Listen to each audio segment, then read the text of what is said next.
নমস্কার, আমি পান্নালাল ব্যানার্জি। এখানে আমরা রিচ হওয়ার টিপস দিই না, আমরা মানি নিয়ে সত্যি কথা বলি।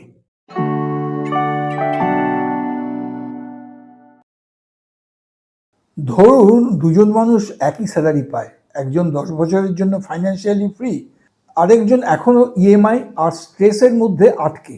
ডিফারেন্স কোথায়? ইনকামে না, মাইন্ডসেটে। আজকের ভিডিওতে আমরা বুঝবো লং টার্ম ওয়েলথ ক্রিয়েশন আসলে সাইকোলজির গেম কেন, আর কেন পেশেন্স, কনসিস্টেন্সি আর ইমোশনাল কন্ট্রোল ছাড়া ওয়েলথ তৈরি করা প্রায় ইম্পসিবল। আজকের ওয়ার্ল্ড আমাদের কনস্ট্যান্টলি একটা জিনিস শেখাচ্ছে: fast result, fast fame, fast followers, fast money.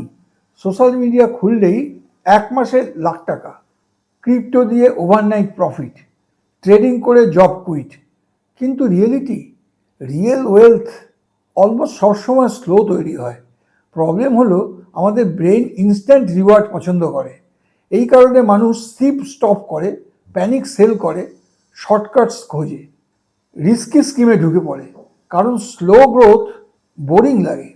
Quick money feels exciting, real wealth feels slow and boring in the beginning.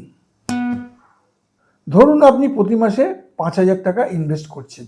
প্রথম 1-2 বছর খুব বেশি ডিফারেন্স বোঝা যাবে না, কিন্তু 10-15 বছর পরে কম্পাউন্ড গ্রোথ সাডেনলি পাওয়ারফুল হয়ে যায়। প্রবলেম হলো বেশিরভাগ মানুষ রেজাল্ট আসার আগেই কুইট করে দেয়। জিমের মতোই ওয়েলথ ক্রিয়েশনও ডিলেড রিওয়ার্ড সিস্টেম। আজ এফর্ট, রেজাল্ট অনেক পরে। যারা এই ওয়েটিং পিরিয়ড সার্ভাইভ করতে পারে তারাই ফাইন্যান্সিয়ালি সাকসেসফুল হয়। Patience is one of the biggest hidden advantage in wealth creation.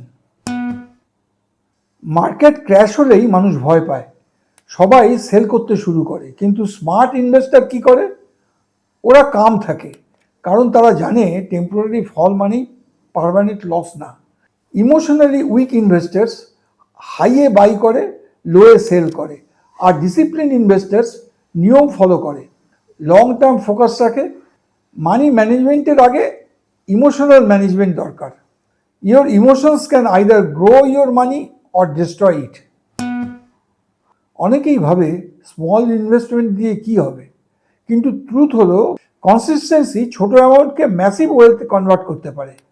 1,000 টাকার সিপ ছোট লাগতে পারে আজ, কিন্তু 20 বছর পরে সেটা হিউজ কর্পাস হতে পারে। ওয়েলথ ক্রিয়েশন এক্সপ্লোশনের মতো না, it works like planting a tree. প্রথমে কিছুই দেখা যায় না, তারপর একসময় ম্যাসিভ গ্রোথ শুরু হয়। Slow and consistent growth often beats fast and risky growth. শেষ পর্যন্ত ওয়েলথ তৈরি হয় নাম্বারস দিয়ে না, হ্যাবিটস দিয়ে। আপনি যদি ডিসিপ্লিনড হন, ইমোশনাল ডিসিশন অ্যাভয়েড করেন, লং টার্ম ভাবতে পারেন, লাইফস্টাইল কন্ট্রোল করতে পারেন, তাহলে অ্যাভারেজ ইনকাম নিয়েও ওয়েলথ তৈরি পসিবল। আর যদি মাইন্ডসেট উইক হয়, তাহলে হাই স্যালারিতেও টাকা থাকবে না। Mindset matters more than income in long term wealth creation. Real wealth quietly তৈরি হয়, no noise, no overnight success, no magic trick, শুধু patience, consistency, discipline, long term thinking. এই 4টে জিনিস মিলিয়ন্স তৈরি করতে পারে। কোশ্চেন হলো আপনি কুইক মানি চাইবেন নাকি লাস্টিং ওয়েলথ।